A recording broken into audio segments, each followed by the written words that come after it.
Good morning and welcome to this tutorial on the application of general system principles to the definition and design of avionics systems. My name is Graham O'Neill and my partner Kevin Smith, and I will be splitting up the tutorial chores today as we give you an idea of a methodology, a set of tools, and a process that can be used to analyze the critical requirements for highly complex, interactive man-machine systems that have demands for real-time capability, high reliability, safety issues, just the sorts of things that you find within the cockpit arena of modern aircraft. The sorts of things that we're going to focus in on a little more narrowly in terms of the combat fighter mission as we decompose the avionics design and definition requirements that accommodate the man in the loop for the modern technology that we're trying to integrate within the system itself. Okay, up here we have the initial introduction of the general system theory engineer, who's got a toolkit and some ideas and a few theories that he's going to share with the fighter pilot, our domain expert. I'm going to leave it for you in the audience to make the inference as to which one of those is me and which one is Kevin as we work through this. Okay, the first part comes in a good system analysis approach as we attempt to analyze the problem from several different ways. We take as our first point of evidence and symptom of the problem Fred Brooks's quote in No Silver Bullet, where he says setting requirements is the hardest part. There are many reasons for that, and the reasons themselves get more complicated the higher levels of technology and the more complex interactions we have between man and machine. In fact, contributors to that are that there are no good tools available. The methodologies themselves are somewhat weak in being able to lend an analysis capability to the critical task. The second data point that we have is also from Fred Brooks's report to the Defense Science Board, where he states that one of the fundamental problems is in the conceptual design. This is a problem that won't go away and that needs to be addressed. In fact, what we are presenting today is a set of tools that allows us to address issues of definition and design for the modern cockpit without regard to technology, making no assumptions about what needs to be invented now, and so that we are able to highlight with the appropriate models utility factors and prediction of behavior. The last part of this analysis of where we are in terms of a problem statement comes from this statement from the Association of Old Crows. In a nutshell, what the entire report says, and I've tried to highlight it there, is that we are very good at building black boxes for very specific things, finding the right form, fit, and function, and getting the performance out of them. We're reasonably good at integrating these black boxes within some sort of airframe. We are less good at being able to integrate these black boxes with the man in the loop over an entire life cycle of operational use.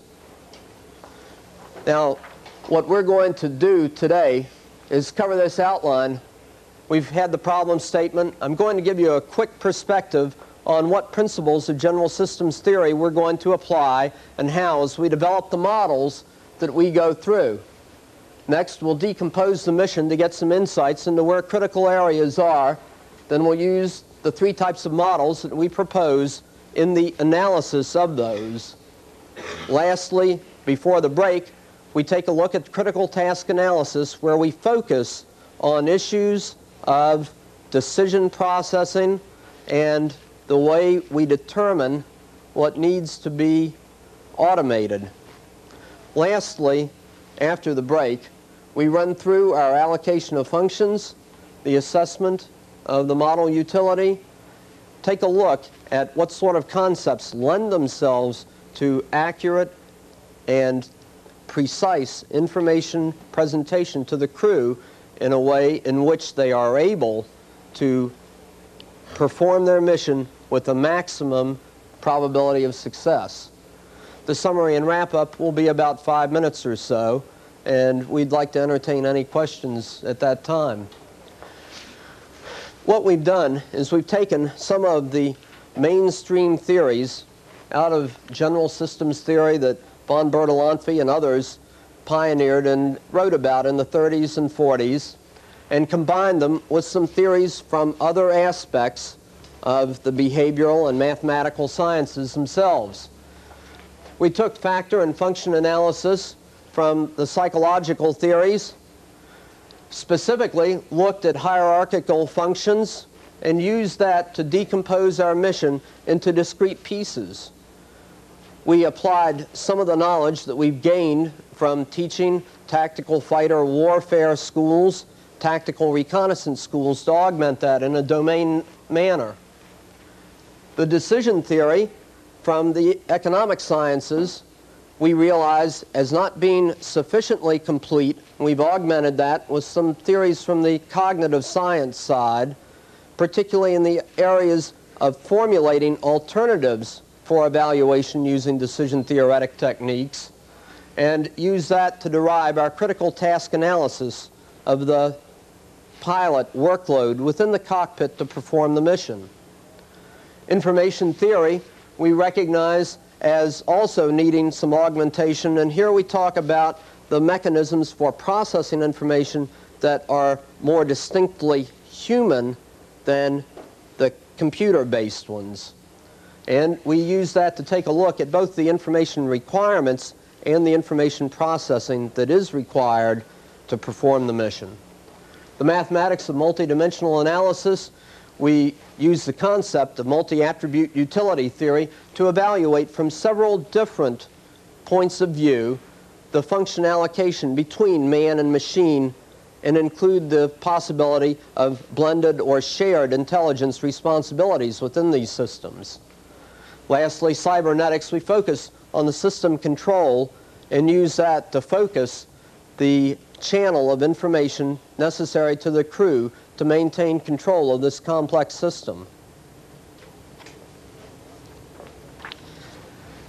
In using the overarching theory of systems, where we attempt to define the common ground within those systems, we take a look at the information that needs to be processed, the type of structure with which we process it, and an idea of what the goals that we're working to are.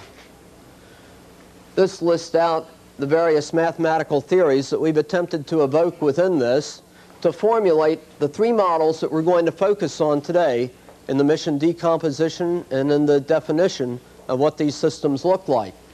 They're predictive models that are used to attempt to measure the behavior of a system.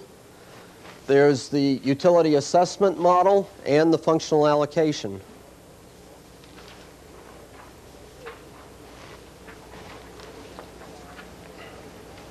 Okay, we realize that all systems, whether they are single cell, individual humans, collections of humans, or even large clumpings of the artifacts and technology that we as humans construct, exhibit some of the same characteristics. These common characteristics are the process that they go through, the function, the structure, and the behavior. Again, these are the sorts of things that we're going to try and model and get a hold of in a general sense, apply some critical tools to analyze them, and see what sorts of statements we can make on design issues that need to be resolved. What we have with this slide here is a contrast in the design methodology that is possible for systems. Before we get to that, we're going to take a look at what higher order functionally integrated systems are all about. Functionally integrated systems are generally defined to be the processing of some sort of combined input to produce a kernel of information output that's pertinent to a task at hand. The higher order functional systems themselves would then involve the further integration of those disparate tasks and tasks that commonly are not recognized as being necessarily linked to provide a more consistent output. For instance, in the tactical aircraft arena, we do not commonly link maneuver capability with external emissions for communications or jamming or a radar. In fact, this could be very important, and some of our analysis leads us to make some conclusions about what we might need to do along these lines. In fact, we have a multitude of hardware systems in here, the underlying software within them. We recognize that already there's substantial amounts of integration in each one of these, that common goals are to integrate larger clumps of them, and that our goal is to integrate the entire thing to ensure the highest level of mission success. As part of that, we propose an integration architecture that accommodates not just the sequencing of events and the coordination of the hardware and software activities, but that also includes the man in the loop within that concept. All of this to achieve the highest level of functional integration that we can have. Over here, the two different methodologies for doing system engineering present an opportunity to take a look one more time at what some of the problems are with the business as usual approach to doing things. On the left-hand side, we have a technology with some obvious merit assigned to it. Because the technology is known to be fairly good and because we're able to produce it, it in fact becomes a solution to a problem. The problem of jamming monopulse radars is well solved right now by cross-eye jammers. This takes no notice of several unfortunate consequences. One of them is, having focused in this area, we have not taken a look at the rest of the problem domain, so it's incompletely specified. Secondly, we've ignored the fact that over the life cycle there may in fact be fixes to make these now vulnerable radars more immune and less susceptible to our technique.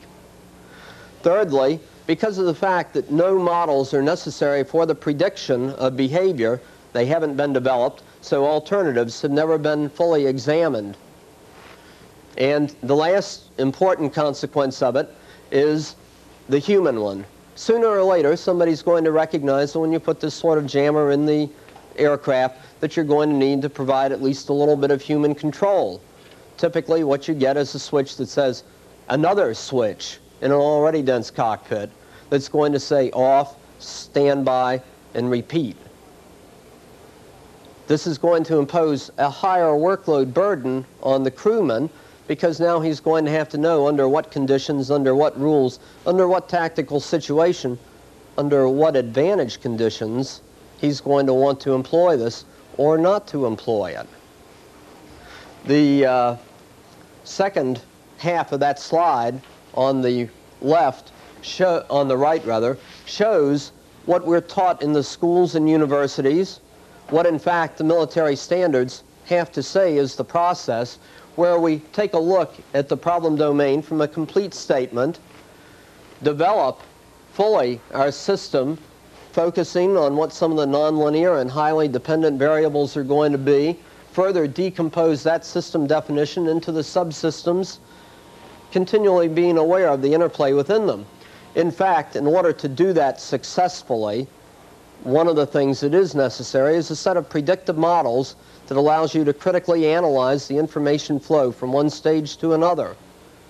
The ability to predict some of these behaviors, to assess the utility of it, to be able to make the design trade-offs and the priority trade-offs that are missing, as Fred Brooks says, in the current one.